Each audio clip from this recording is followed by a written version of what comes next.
Jennifer and Kofi had grown up in a small village in Ghana, both as orphans. Life had always been hard, but when they found each other, they believed they could face anything. Together, they made a simple home and worked hard to get by. Kofi did small jobs around the village, while Jennifer took care of their home, and soon, their first child, Asari, was born. Asari was a bright and lively boy, always running around the small house, bringing smiles to Jennifer's tired face. "Mama, look, I found a bird's nest," Asari would shout, holding up some twigs he had collected. Jennifer would laugh softly, patting his head. But as happy as they were with Asari, life didn't get any easier. With Kofi's small earnings, they barely had enough money to buy food or clothes for their growing son. Asari would sometimes wear the same torn shirt for days because they couldn't afford to buy him new clothes.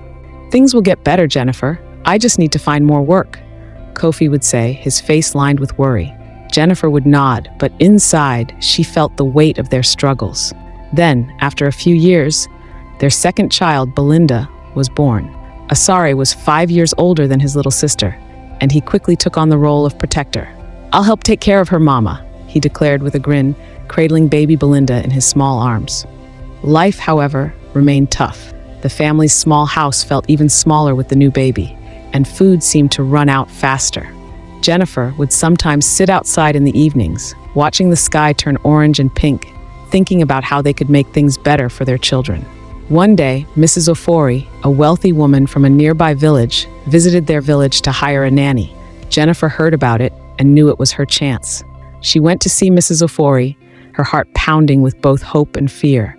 "Please, I can take care of your children," she said, her voice shaky. Mrs. Ofori looked Jennifer up and down, her expression cold. But after a long silence, she finally agreed.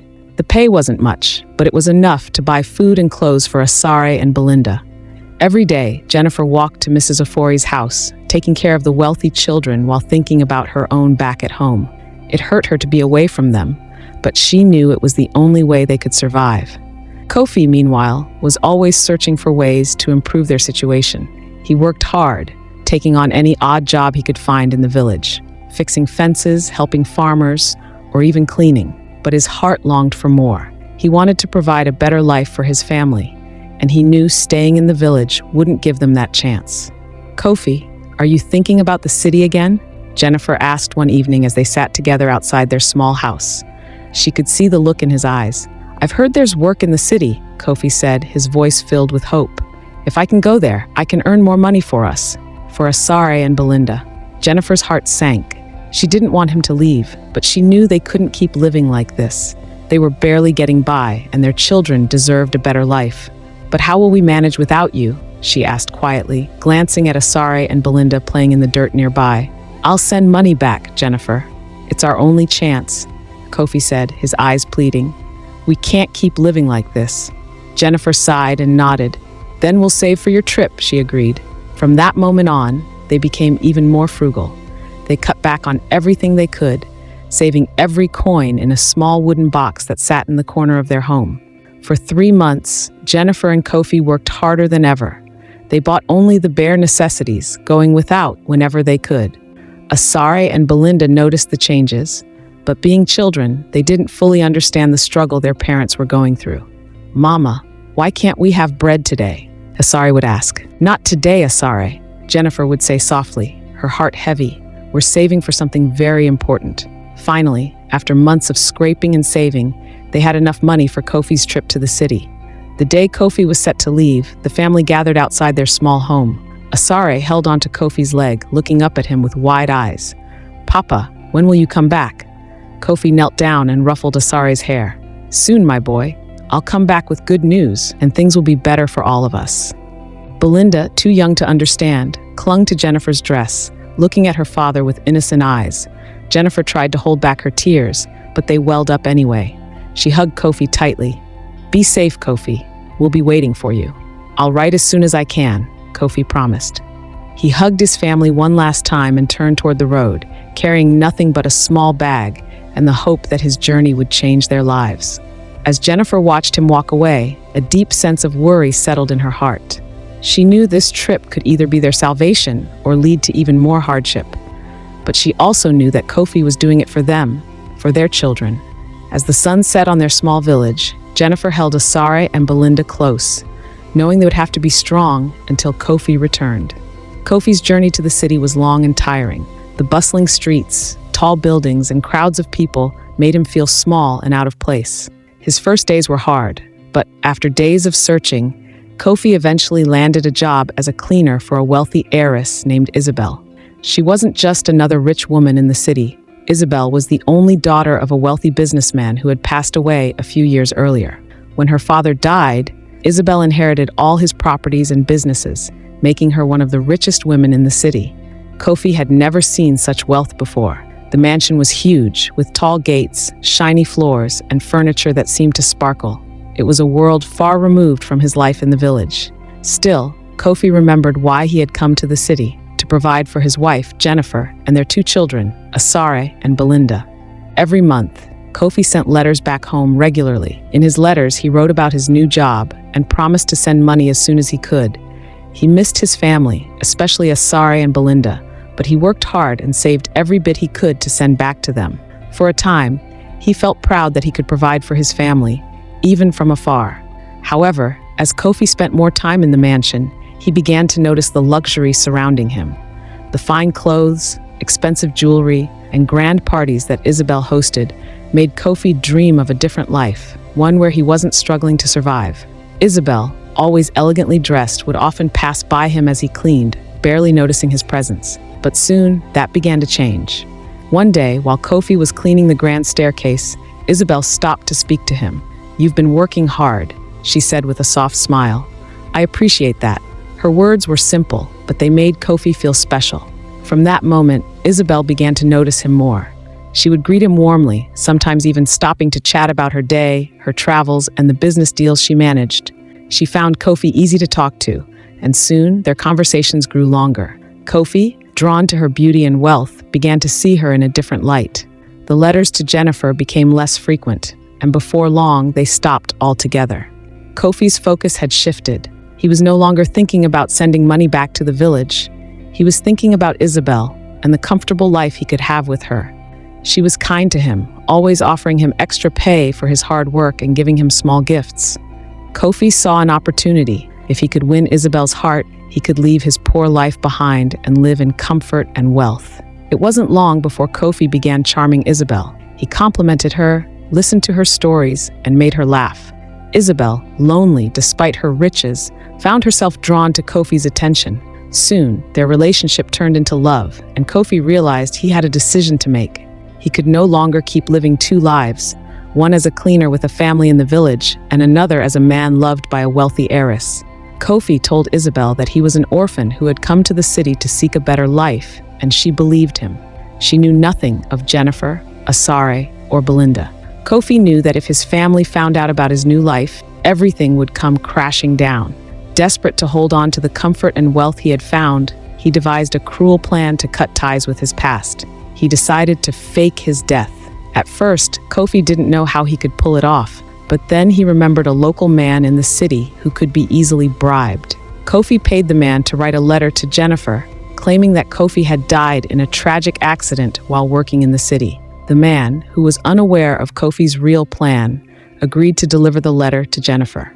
In the meantime, Kofi continued living his new life with Isabel, enjoying the luxury he had always dreamed of. They soon got married, and Isabel gave birth to twin boys. To everyone in the city, Kofi was the orphan who had risen from nothing to become the husband of one of the richest women in town. Meanwhile, back in the village, Jennifer's life took a drastic turn after Kofi's sudden silence.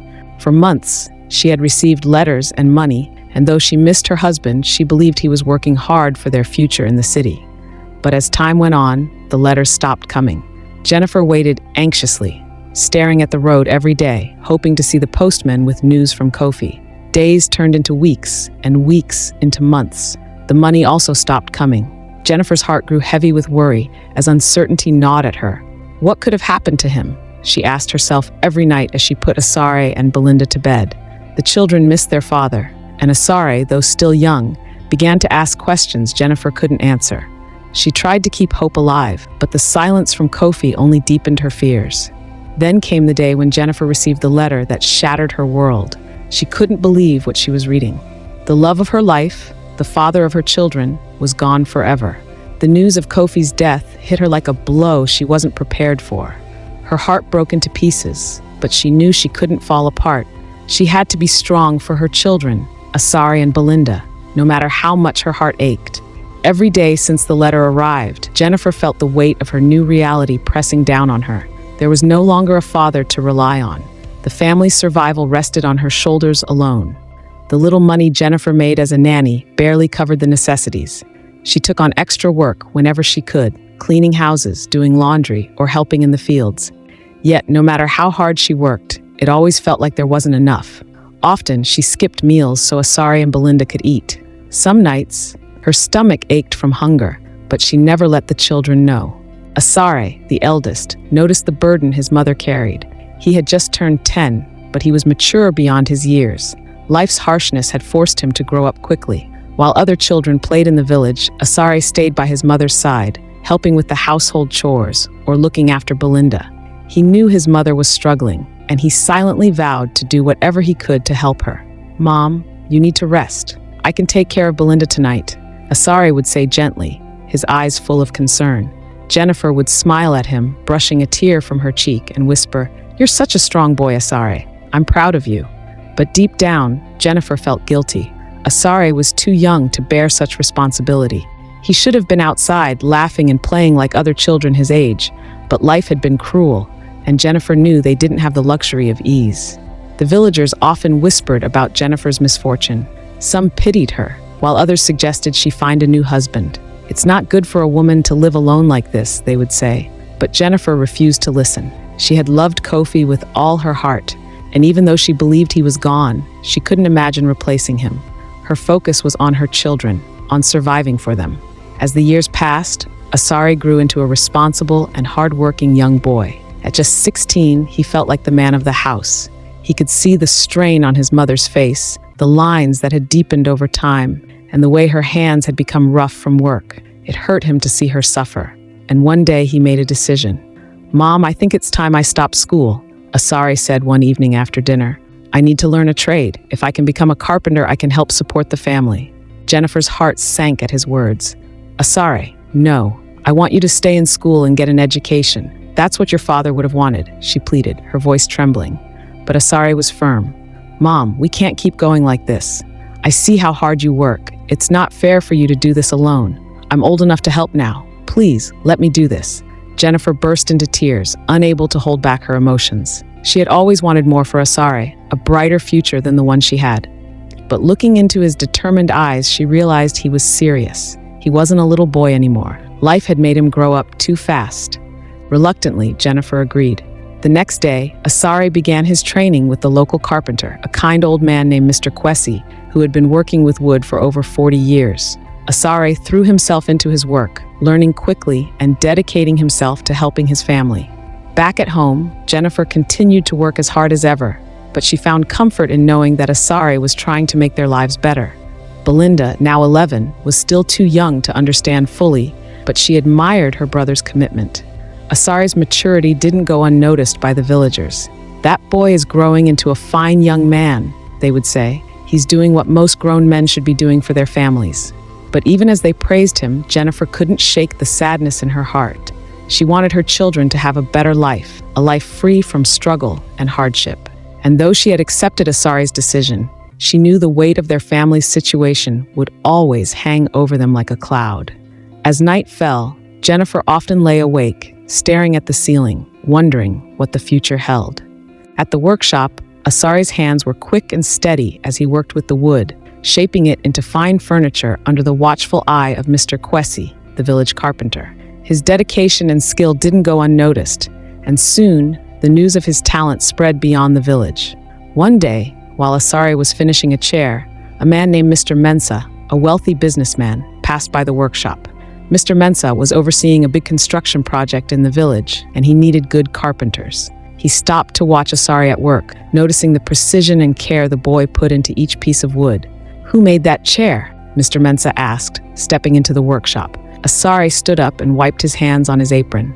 "I did, sir," he said, his voice steady but respectful. Mr. Mensa inspected the chair closely, running his hands over the smooth wood. He nodded, clearly impressed. "You have talent, young man. How would you like to come to the city and work with me? I could use someone with your skill. You'll learn more, and I'll pay you well." Asari's heart raced. The chance to work in the city was a dream come true, but his thoughts immediately went to his mother, Jennifer, and his sister, Belinda. How could he leave them behind? Seeing the hesitation on Asari's face, Mr. Mensah added, "Don't worry about your family. I'll make sure they're taken care of while you're away. I'll send money to your mother regularly, enough to support her and your sister." Asari's mind whirled with possibilities. If he went to the city, he could earn more money and eventually bring his family out of the struggles they had faced for so long. After a moment, he looked up at Mr. Mensah with determination in his eyes. "I'll do it, sir," Asari said. That night, Asari told Jennifer about the offer. She listened quietly, her heart torn between pride and sadness. "It's a big decision, Asari," she said softly, "but I know you're doing this for us. I'll come back for you and Belinda," Asari promised, his voice firm. "Once I've made enough, I'll bring you both to the city." With Jennifer's blessing, Asari left the village with Mr. Mensah the next morning. The city was a whole new world to Asari, but he embraced the challenge. Under Mr. Mensah's guidance, he quickly rose through the ranks, learning more about carpentry and business than he ever imagined. He worked harder than ever, spending long hours perfecting his craft. Before long, Asari's skill became known throughout the city. People began requesting his work specifically, and soon he saved enough money to open his own furniture business. It wasn't long before his shop became one of the most sought after in the city. Years passed, and as his business grew, Asari never forgot the promise he made to his mother.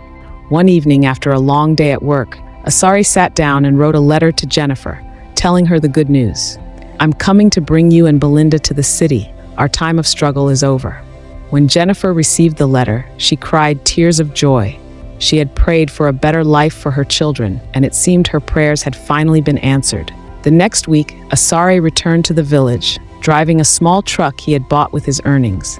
He helped Jennifer and Belinda pack up their few belongings, and together, they left the village behind for the bustling life of the city. For the first time in years, it felt like their lives were finally changing for the better. But even as they celebrated their newfound fortune, none of them knew the storm that was brewing, the secrets that would soon unravel, and the past that would catch up with them all. Meanwhile, Kofi had spent all these years living a life of luxury with Isabel and their twin boys. He had everything he once dreamed of, a beautiful home, expensive cars, and the respect that came with wealth. Yet deep down, there was a part of him that never truly felt at peace. The guilt of abandoning Jennifer and their children still lingered, but he buried it deep within, pretending it didn't exist.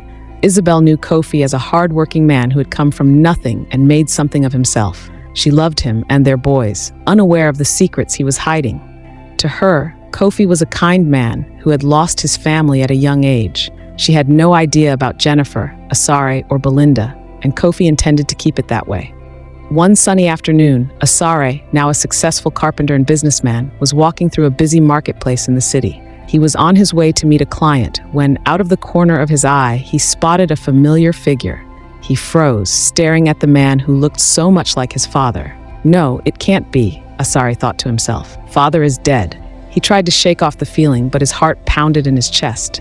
Asari couldn't help but follow the man, weaving through the crowded streets to get a better look. The closer he got, the more certain he became.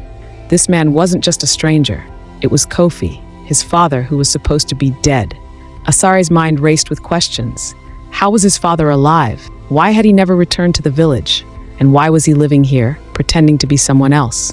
Asari watched from a distance as Kofi greeted people in the market, laughing and talking as though he had no care in the world. He even saw Kofi with a woman and 2 children.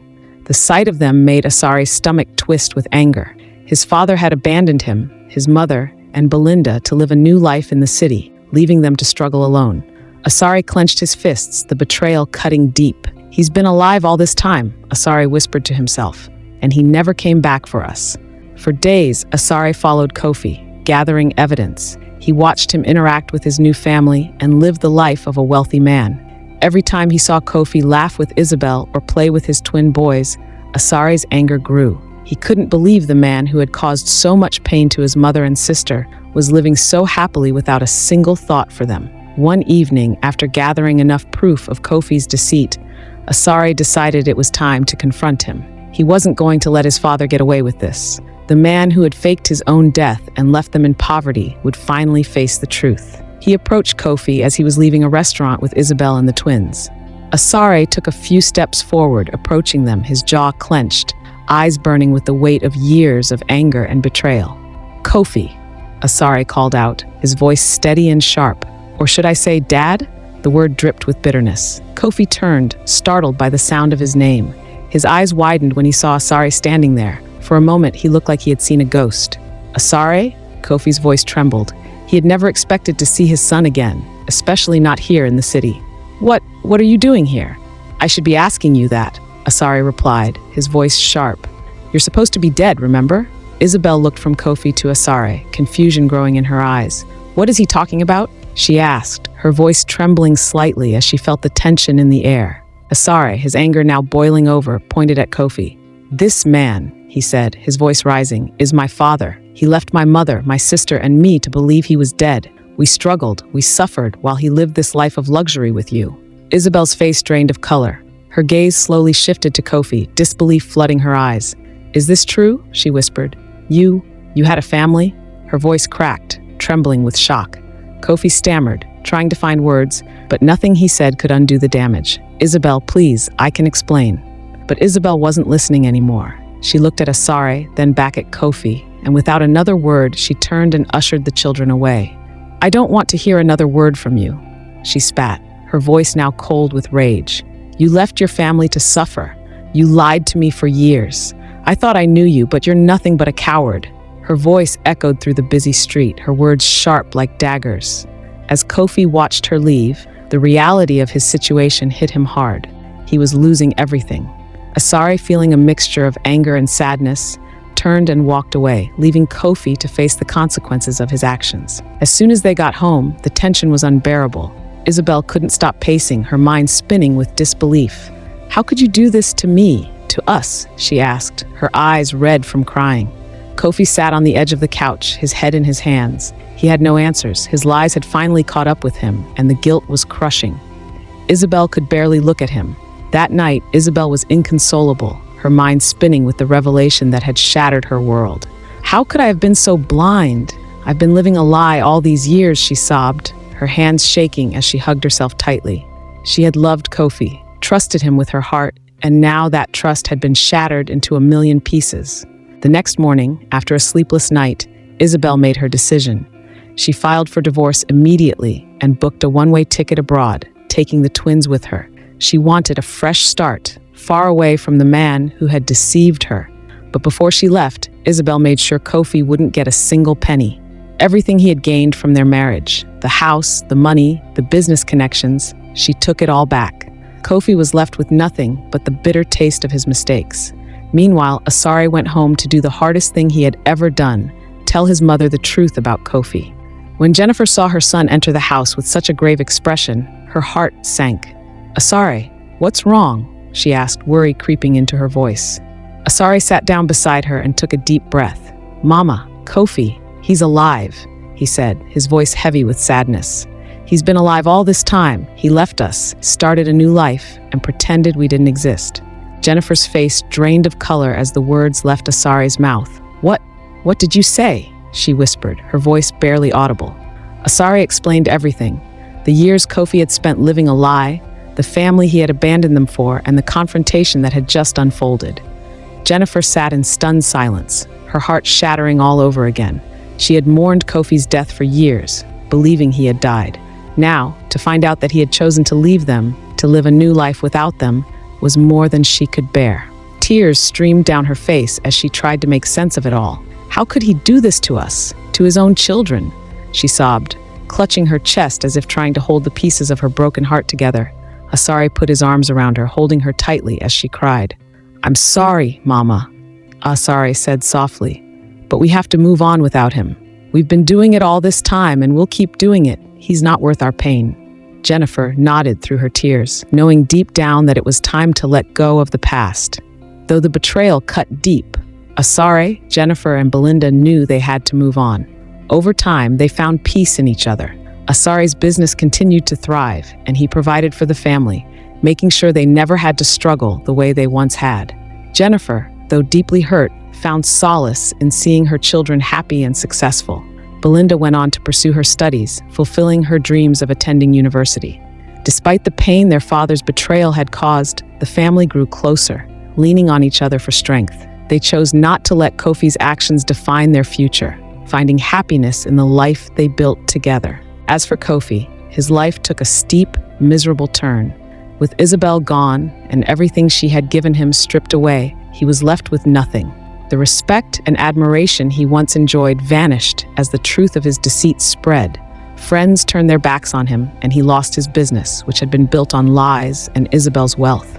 In his final days, Kofi lived in solitude, haunted by the choices he made. He had once worked hard to achieve success, but the shortcuts he took, the lies he told, and the family he abandoned had cost him everything. His downfall was not just the loss of material wealth, but the loss of love, trust, and any hope for redemption. He had hurt too many people, and in the end, he was left to face the consequences of his actions alone. Thanks for watching. Kindly subscribe to the channel and like this video for more amazing stories.